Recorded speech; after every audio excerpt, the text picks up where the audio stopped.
¿Cómo ves esta situación que está pasando a nivel nacional, discapacidad y demás?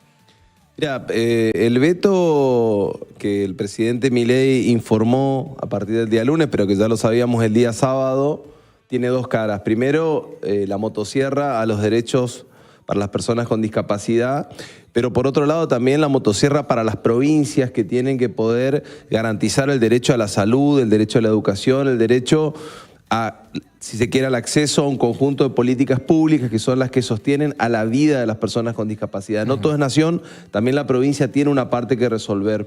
Y la realidad es que en esta provincia no se construyen más viviendas, la realidad es que en esta provincia la educación está de paro con muchísimos problemas producto de la cláusula gatillo y otras cuestiones que las podemos hablar más adelante, pero que también hace a la situación de las personas con discapacidad, porque el paradigma anterior... Sí, el paradigma anterior me refiero a la manera antigua o más vieja que se tenía de mirar la situación de las personas con discapacidad, estaba centrado solamente en la salud. Bueno, eso cambió y cambió al punto tal de que nosotros queremos que las personas con discapacidad sean personas con derechos, con los mismos derechos que cualquier otra persona. Por lo tanto, el acceso al transporte, ¿sí? El acceso a los medicamentos, el poder quizás trabajar sin ningún tipo de objeción por tener una discapacidad.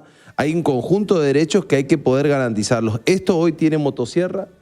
La verdad es que es una situación muy crítica. En esta provincia hay una ley de emergencia por discapacidad que es de mi autoría, que la hemos presentado justamente en espejo con la misma legislación que se estaba discutiendo a nivel nacional, porque lo que queríamos era que se visibilice el reclamo de las personas con discapacidad que nos vienen diciendo que ya no pueden hacer viajes de mediana distancia, que cada vez tienen más problemas, tanto con el programa Incluir Salud como también con el INSEP para poder curarse o para poder atenderse. Es una situación muy crítica. La saludé a la Turca porque nos conocemos, estamos siempre en todas las marchas. Yo la verdad que participo en acciones vinculadas a la defensa de las personas con discapacidad hace muchos años, más allá de la responsabilidad pública, porque vengo de una familia en donde nos hemos criado con una persona con discapacidad, así que la verdad que siempre estuvimos muy activos respecto a esta temática y bueno, siento que realmente es uno de los tiempos más oscuros para la Argentina, pero principalmente para los sectores más vulnerables. Lo sienten los jubilados, lo sienten las personas con discapacidad, se están metiendo con gente muy vulnerable y la verdad que eso es muy doloroso. Rodrigo, imposible dejar de hablar de, bueno, hablamos de la legislatura, hace un ratito mencionábamos esta posibilidad, de esta situación que tuvo la Comisión de Educación de la legislatura chaqueña, donde la UCR otra vez puso el freno para tratar justamente la situación urgente de la cláusula gatillo. Y podemos sumar también, bueno, el atraso que hay con el pago de las escuelas subvencionadas por el Estado, lo que no se está pagando a los comedores o a los proveedores de los comedores escolares justamente de Chaco, afectando a más de 400.000 pibes. ¿Qué opinión tenés de esto? Ya, desde que Esdero es gobernador, a los docentes les quitaron conectividad, incentivo docente, quitaron presentismo. Ahora les quitan la cláusula gatillo, tienen congelados los salarios. Estamos teniendo problemas de provisión de alimentos para los comedores escolares. Es decir, ya no saben más por dónde meterle la mano en el bolsillo a la gente. ¿Sí? Los docentes están hoy en una situación muy crítica. Si solamente se pagaran de estos 5 ítems que mencioné, al menos 3, hoy los docentes estarían cobrando por lo menos 500.000 pesos más de bolsillo. Es esa la situación. Esto que está pasando y que nosotros lo venimos diciendo desde un principio es un plan sistemático de quita de derechos, pero también de recorte de salarios a todos los trabajadores, principalmente a los trabajadores del sector público. Lo explican de muchas maneras, yo lo escucho a Esdero hablar y lo explica de muchas maneras, pero la única verdad es la realidad. Los docentes están cada vez peor y los ingresos que tenían garantizados por Nación ya no están. Chaco viene perdiendo mes a mes recursos de coparticipación, producto de que Esdero es un pésimo gobernador y un pésimo negociador para con el Estado Nacional. Cualquier otro gobierno provincial yo hubiese hecho un juicio por los recursos que nos están quitando de manera indebida, de manera ilegal, inconstitucional. Y la verdad que nosotros estamos esperando, el gobernador está esperando pasivamente que Milei en algún momento tenga alguna contemplación para con el Chaco. No la va a tener, Entonces, es esa la situación, es muy crítica, pero me parece que hay que discutirlo con seriedad porque estamos muy cerca de discutir seguramente un recambio de diputados y senadores e independientemente del color de camiseta que tenga cada senador o cada diputado, tiene que ir a defender el Chaco. Digo, no puede ser que nosotros tengamos en este momento tipos como, no sé, como Zimmerman o como el mismo Cipollini, que se ponen de rodillas para con Milei esperando que en algún momento nos tiren un centro. No va a pasar eso, no va a pasar, no les importa la provincia del Chaco. Milei vino hace muy poco tiempo a la provincia del Chaco solamente a un acto político, religioso, y se mandó a mudar. Es esa la situación. Y muchas veces, y esto, perdón, digo por ahí el tono con el que lo digo, pero la verdad que me calienta también un poco la situación. Yo no puedo entender cómo la dirigencia política a esta altura de las circunstancias está esperando de manera negociada o dialogada resolver la situación. Hay que empezar a plantarse, necesitamos empezar a ponerle más coraje a esta situación porque nos están pasando por arriba y otras provincias que en algún momento hicieron algún planteo, hoy están empezando a recibir fondos, hoy están empezando a discutir en la justicia los fondos que les corresponden a sus coprovincianos. Ahora ustedes como oposición, ¿cómo van a conformarse en una unidad para contrarrestar esto, para ejercer ya la pelea de frente? Esa es una muy buena pregunta. Primero, digo, hay que poder construir una oposición, que yo creo que estamos en ese proceso, principalmente uniendo sectores, uniendo de manera inteligente a sectores que quizás hasta el mes de mayo pensábamos en distintas veredas y hoy estamos, si se quiere, todos juntos y por lo tanto me parece que hay primero una discusión de orden, hasta te diría matemático, hay una discusión de orden de la ecuación política, de cómo todos los sectores que estamos en oposición a Javier Milei nos unimos para poder enfrentarlo en las elecciones del mes de octubre. Esto me parece que es lo principal. Después hay una discusión para mí más interesante que es más política, que tiene que ver con lo que decía anteriormente, ¿no? Con las calidades o con el fondo de la discusión. Nosotros no vamos a permitir que pongan candidatos a senadores o a diputados que no representen este espíritu de pelea que hay que representar en el Congreso o en el Senado de la Nación. Nos parece que esto es lo central. Nosotros ya hemos vivido experiencias distintas donde quizás con una lógica un poco más híbrida terminaba el peronismo muchas veces avalando candidaturas de dirigentes que después, no sé, terminaron votando, no sé, un acuerdo con el Fondo Monetario Internacional. Cosas que en esta ocasión no nos tiene que pasar. Yo lo vengo diciendo hace un tiempo. Prefiero que la unidad sea un poco más acotada, pero que no sea un rejunte de dirigentes que no nos permita salir de esta situación y representar efectivamente a los chaqueños que quieren algo diferente. Me parece que esta es la cuestión. Muchas veces hay como una cosa de los estilos. No es solamente una cuestión de estilo, sino que además es una cuestión de convicciones, de lealtad y de probar efectivamente que están dispuestos a enfrentar determinados intereses, que no son solamente el de la conducción del Estado Nacional, que es Milei, sino todo lo que viene por detrás. Algo decía recién Ceci, nosotros tenemos problemas muchas veces, digo, para quienes hacemos política, porque, no sé, te levantás una mañana y tenés trolls que están bardeándote en redes sociales diciendo cualquier gilada sobre cualquier cosa. Y bueno, hay que bancársela. Digo, nosotros tenemos fiscales o jueces que en vez de impartir justicia están permanentemente revisando o dando determinadas muestras de que están mucho más alineados a Milei que con, por supuesto, lo que quiere la ciudadanía. Y cuando empiezan a pasar esas cosas, uno dice, che, ¿qué hago? Bueno, yo creo que hay que seguir peleándola. Digo, nosotros no podemos retroceder ni un paso en un contexto donde la ciudadanía no nos va a permitir que nosotros seamos unos cagones frente a lo que está pasando. Es esa un poco la sensación. Bien hablás acerca de que la unidad no implica un rejunte en todo caso. Ahora, empiezan a aparecer ya nombres. Bueno, Capitanís, seguro, ya hubo un operativo clamor, por decirlo de alguna manera, que lo posiciona ya como candidato a senador. ¿Hay otros nombres dando vuelta? ¿El espacio que vos representás tiene alguien pensado? ¿Vos posiblemente? ¿Te gustaría? Ya, me parece que son las dos cosas de la mano. O sea, hay que poder construir una propuesta de unidad que contenga estos nombres que vos mencionás.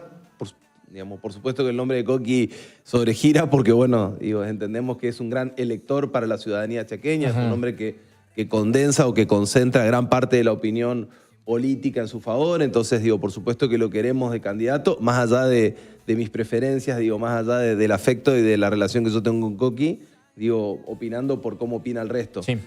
Hay, por supuesto, otros dirigentes, creo que el mismo nombre de Magda Ayala está girando justamente porque Magda viene de ser, si se quiere, la cara del peronismo disidente a Capitanich y que ahora, quiera estar en la unidad, me parece que es positivo. Eso está empezando a pasar, me parece que hasta ahí, la cosa viene muy bien. Después, por supuesto, hay que ver respecto al resto de los nombres qué va a pasar. A mí, por supuesto, que me encantaría ser candidato, pero no depende estrictamente de mí, sino de la voluntad de un conjunto de dirigentes de diferentes sectores que un poco tiene que ver con lo que uno hizo o lo que uno fue haciendo durante todo este tiempo. No sé, los intendentes, porque me tocó ser secretario de municipios en algún momento, o dirigentes de diferentes ámbitos, eso hay que ver. Creo que hay un punto de unidad muy marcado respecto a la conducción de Cristina. Me da la sensación de que lo que fue pasando durante este tiempo, no solamente la conducción de Cristina en el Partido Justicialista, sino además los embates que hubo sobre su figura, si se quiere, le dio mayor nitidez al rumbo que va a tener la oposición política frente a Milei. Entonces, gran parte de la discusión se dirime también, en la esfera nacional respecto a la figura de ella. Así que, bueno, va por ahí la cosa. Hay nombres, la verdad que hay muchos, y tanto varones como mujeres que pueden garantizar, a mi entender, una muy buena lista. Eso, es bueno, es positivo. Me da la sensación de que la lista va a ser muy competitiva y que frente a lo que tiene para ofrecer el gobierno, creo que tenemos muy buenas posibilidades de hacer una buena elección. ¿Qué tipo de, a ver, si pensamos en la plana provincial, a ver, imaginemos que sos candidato a diputado nacional el día de mañana, senador, no sé, pongámosle algún ejemplo más práctico a la situación. ¿Cómo haces desde un lugar por ahí tan pequeño, por la cantidad de bancas que tenemos en el plano nacional, para cambiar la realidad de Chaco? ¿Cómo se hace desde el espacio de representatividad que te da una provincia? Primero, hay una discusión para mí, por eso planteaba esta primera categoría, que es la diferencia entre oficialismo y oposición. Creo que la oposición hoy en la Argentina es mayoría respecto a Milei, y me parece que en el marco de la discusión de, si se quiere, del federalismo, en la oposición tenemos que poner puntos de consenso, principalmente para proteger los recursos de las provincias y también para garantizar de que esos recursos tengan no solamente el fondo necesario, la posibilidad de poder centralizar esos fondos, sino un destino específico. Que los recursos lleguen a donde tienen que llegar. Si vos ponés recursos para vivienda, que las viviendas se construyan. Si vos ponés recursos para los hospitales, que los hospitales se construyan. La verdad es que en la provincia del Chaco, en este contexto, nosotros hemos perdido no menos de 150.000 millones de pesos desde que Milei es presidente. Y eso hace, entre otras cuestiones, quizás a los recortes que uno va viendo, en el caso de los docentes es muy evidente, pero también hasta en cuestiones menores. Digo, ejemplo concreto, la provincia del Chaco no licita compra de ambulancias y patrulleros prácticamente desde la gestión de cero. De hecho, los que entrega o los que entregó fueron de la gestión de Coqui. Sí, le cambió. No es con el sueldo que nos sacó a nosotros y con eso compró. No. Mirá vos, che, no sabía eso. Ustedes revisan, pidan información pública, pidan información de las últimas compras o licitaciones que hubo de patrulleros o Mirá ambulancias. dónde estoy, justamente. Estoy en compras.chaco.gov.ar. Mirá vos. Y eso es una muestra concreta de que, a ver, diría mi viejo, saludan con sombrero ajeno, es una parte, pero también hay una parte de que la provincia del Chaco está perdiendo, desde el punto de vista del mantenimiento de la infraestructura, mucho tiempo. Va a ser difícil recuperarnos hacia adelante. Bueno, no quiero seguir en el diagnóstico. Creo que en el Congreso de la Nación necesitamos diputados y diputadas que reclamen los fondos que son de la provincia del Chaco y protejan a los chaqueños y a las chaqueñas, y que no se permitan de que ningún derecho se recorte, mucho más en un contexto donde la sociedad lo único que tiene muchas veces es quizás una mano del Estado para poder sobrevivir. Sí, hoy empezamos el día con un informe que sacó Ámbito, que está bueno para verlo, que cuenta cómo empiezan los recortes en la AUH y en las pensiones. ¿Sí? Bueno, esta es un poco la situación. Nosotros tenemos más de 180.000 familias que viven quizás o que tienen un ingreso adicional al de cualquier trabajador o trabajadora, que es el de la asignación universal por hijo, porque además, hay que poder decirlo, se encargaron de querer instalar de que la gente, porque cobra la asignación universal, no labura. Y la realidad es que no es así. No es así, la enorme mayoría, el 99% de las mujeres que cobran la asignación universal por hijo, primero que realizan el trabajo de la casa, que por sí es un trabajo no remunerado, el criar los pibes.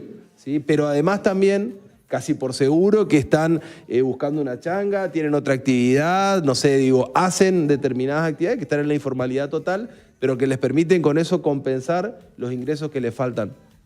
Esa es una situación. En la provincia del Chaco ya se están cortando pensiones por discapacidad, van 25.000, ahora van a empezar a cortar asignación universal por hijo, ya se metieron con los jubilados. Es eso un poco la situación. ¿Qué hay que hacer? Hay que ir a dar la pelea. Creo que en el concierto de las provincias hay un Congreso que tiene para mí un componente federal muy marcado. Ahí está nuestra ganancia, las articulaciones que tenemos que hacer para sacar leyes que sean de beneficio para las provincias y en particular para nuestra provincia y para los municipios. Y después hay un conjunto de peleas que se están dando a nivel nacional que me parece importante que la podamos dar, entre otras, oponernos rotundamente a un nuevo endeudamiento con el Fondo Monetario Internacional. La Argentina es el país número 1 de endeudamiento para el Fondo Monetario Internacional a nivel mundial. Sí. Entonces me parece que es importante, también digo para eso, que nuestros diputados y diputadas vayan a dar la pelea que haya que dar para que Argentina no se siga sumergiendo en esta locura de pobreza y de marginalidad en la que estamos desde que inició el gobierno de Milei. Te tiro un par de... Hacemos casi como un ping-pong. En el caso de que vayas a la Cámara Alta, al Congreso, se vienen un par de temas que son muy picantes como para empezar a discutirlo. Primero, legitimidad de la deuda con el Fondo Monetario Internacional.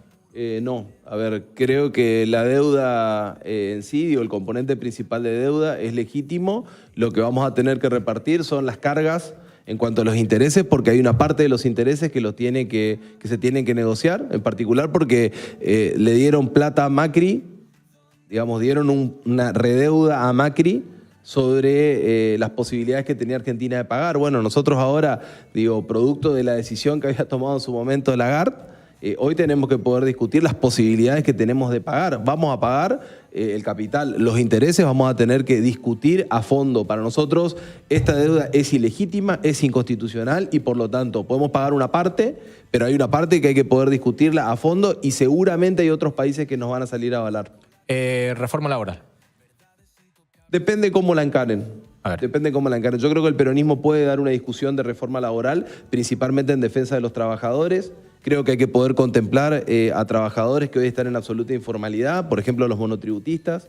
Creo que hay que poder pensar jornadas de trabajo que se den de alguna manera más pensadas en función de la vida de los trabajadores y no de la visión que tiene muchas veces la patronal. Ejemplo concreto, digo, pensar en jornadas de 6 horas como se está pensando en otros lugares del mundo. Creo que hay cosas que se pueden discutir, no por eso hay que evitar la discusión de reforma laboral. Yo por ahí escucho una mirada un poco conservadora, decir, no, yo reforma laboral no quiero discutir. Yo sí quiero discutir una reforma laboral porque sé la situación de los trabajadores y porque sé que la gran mayoría de las pymes, por ejemplo, muchas veces piden determinados resguardos a la hora de invertir, distinto quizás al de las grandes empresas o las multinacionales. Acá hay un problema para mí de fondo que no es solamente la empleabilidad, sino la empresarialidad. Es decir, muchas veces una pyme termina enfrentándose a los mismos riesgos que una multinacional y eso está muy mal. Nosotros tenemos que cuidar a las pymes. Me parece que es eso un poco la discusión. Me gusta mucho el tema de reforma laboral. Creo que hay que discutir el cómo lo encaramos. ¿Previsional? ¿Reforma previsional?